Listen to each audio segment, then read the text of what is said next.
कक्षा 7 English lesson 8 पाठ 8 Mahatma Gandhi. In India we call Mahatma Gandhi Bapu और राष्ट्रपिता। भारत में हम महात्मा गांधी को राष्ट्रपिता या बापू बोलते हैं या कहते हैं।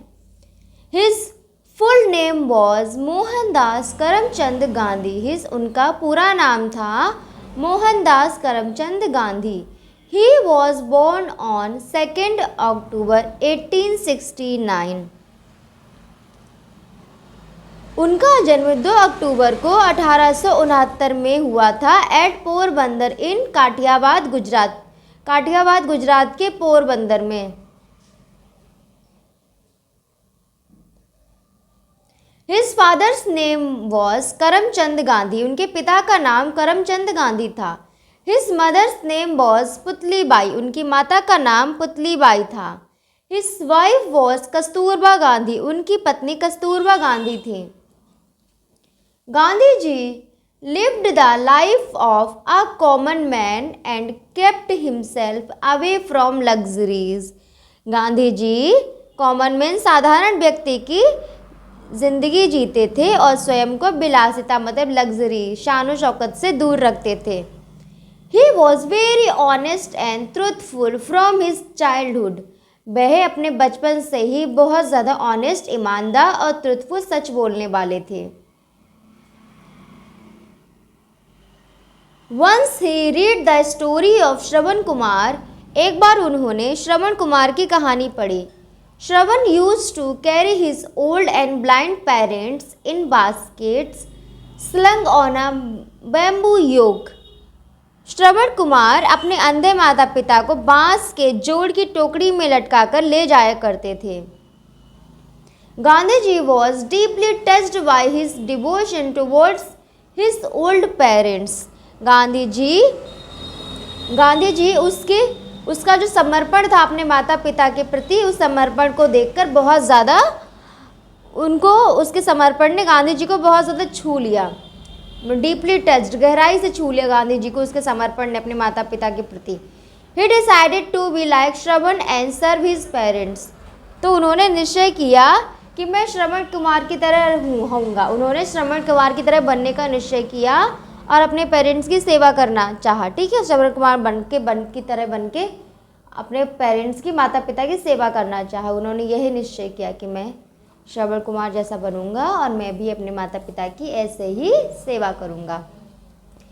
He went to England to obtain a law degree। अब क्या हुआ, अब गांधी जी कहाँ गए? इंग्लैंड गए। किस लिए गए? कानूनी शिक्षा लेने के लिए। After obtaining his degree, he returned to India in 1893। तो अपनी जो भी पढ़ाई थी कानून की वो करने के बाद, अपनी डिग्री लेने के बाद वो भारत लौटे 1893 में। He was restless to see his countrymen suffering under the foreign rule। अब जब आए तो उन्होंने क्या देखा कि उनके जो भारतवासी हैं वो विदेशी सरकार की सत्ता में बहुत ज़्यादा तकलीफ में हैं। He was restless। वे कैसे हो गए? बहुत ज़्यादा बेचैन हो गए। टू सी हिज कंट्रीमैन, अपने भारत के मतलब अपने देश के लोगों को सफरिंग पीड़ित होते हुए, अंडर द फॉरेन रूल विदेशियों के शासन के अंदर अपने देश के लोगों को पीड़ित होता देखकर वो बेचैन हो गए। So he devoted his entire life for the upliftment of the poor and to free his country from the clutches of the British rule.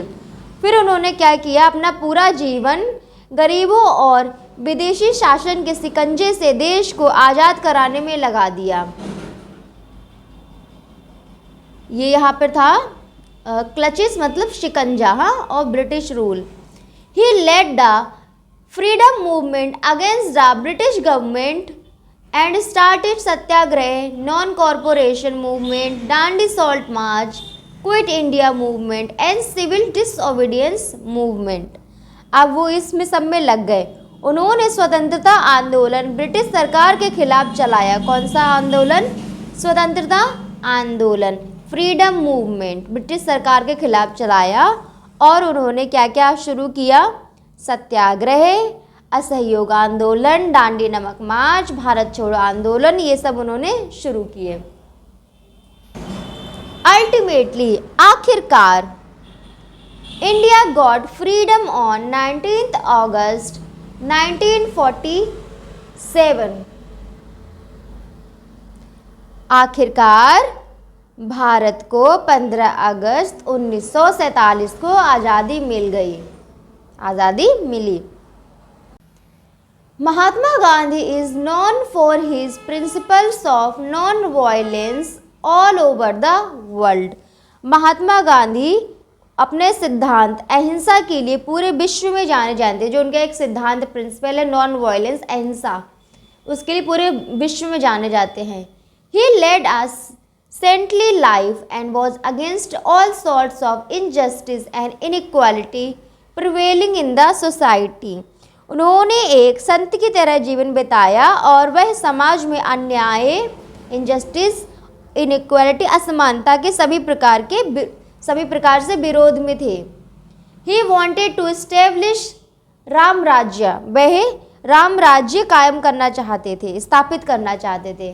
Bye Ram Rajya he meant the kingdom of God, Ram Rajya से उनका मतलब था भगवान का राज्य।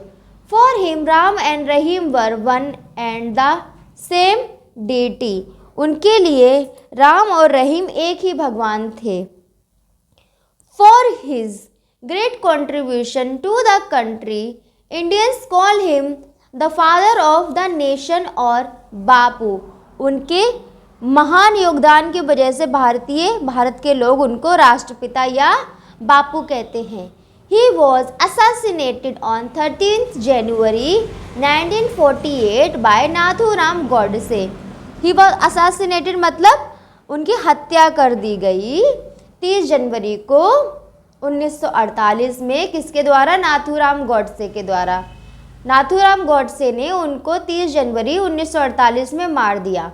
Since then, 13 January is observed as materials day in India, और तब से 30 जनवरी को भारत में शहीद दिवस के रूप में मनाया जाता है।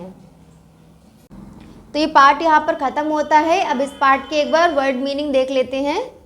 डिवोटेड, समर्पित होना, एंटायर, संपूर्ण, अपलिफ्टमेंट, उत्थान, क्लचेस, शिकंजा, बाम्बू योक, बांस से जुड़ा, लग्जरीज, विलासितापूर्ण, ऑब्टेन, प्राप्त करना, मूवमेंट, आंदोलन, अल्टीमेटली, आखिरकार, इनजस्टिस, अन्याय, इनइक्वालिटी, असमानता, डेटी, भगवान, कंट्रीब्यूशन, योगदान, असैसिनेटेड, राजनैतिक हत्या।